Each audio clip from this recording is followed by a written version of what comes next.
2024 Andhra Pradesh assembly ఎన్నికల్లో Janasena super hit కొట్టింది. పోటీ చేసిన అన్ని చోట్ల ఆ పార్టీ అభ్యర్థులు ఘన విజయం సాధించారు.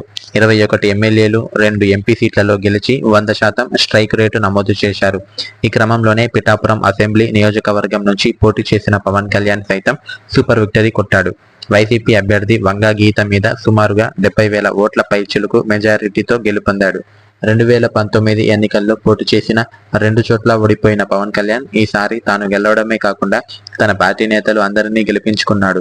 అయితే సినిమా హీరోగా ప్రతి సినిమాకు కోట్లలో 100 కోట్లలో పారితోషికం తీసుకుంటున్న పవన్ కళ్యాణ్ ఎమ్మెల్యేగా ఎంత జీతం తీసుకుంటారనేది ఇప్పుడు ఆసక్తికరంగా మారింది.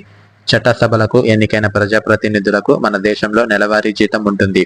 ఇక ఎమ్మెల్యేల విషయానికి వస్తే దేశంలోనే ఎక్కడా లేని విధంగా తెలంగాణలో ఎమ్మెల్యేలకు అత్యధికంగా నెలకు 4 లక్షలు వేతనంగా అందిస్తున్నారు. ఢిల్లీలో ఎమ్మెల్యేలకు 3,90,000, ఉత్తరప్రదేశ్ ఎమ్మెల్యేలకు 3,65,000, మహారాష్ట్ర ఎమ్మెల్యేలకు 3,40,000 జీతంగా తీసుకుంటున్నారు. దేశంలోనే అతి తక్కువగా త్రిపుర ఎమ్మెల్యేలు 1,05,000 జీతంగా పొందుతున్నారు. ఇక ఆంధ్రప్రదేశ్ సంగతికి వస్తే శాసనసభ్యులకు అంటే ఎమ్మెల్యేలకు ఒక్కొక్కరికి నెలకు 3,35,000 జీతంగా అందిస్తున్నారు.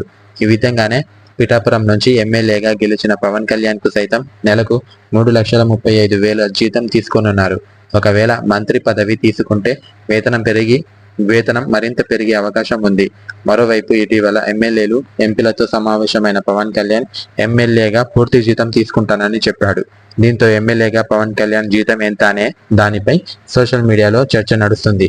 రోజుకి 2 కోట్లు పారితోషికం తీసుకునే మా పవన్ కళ్యాణ్ అన్న ఇప్పుడు నెలవారీ జీతం 3 లక్షలు తీసుకుంటున్నారని ఆయన అభిమానులు ఆనందం వ్యక్తం చేస్తున్నారు. హాయ్ ఫ్రెండ్స్, మీకు ఈ వీడియో నచ్చినట్లయితే లైక్ చేయండి.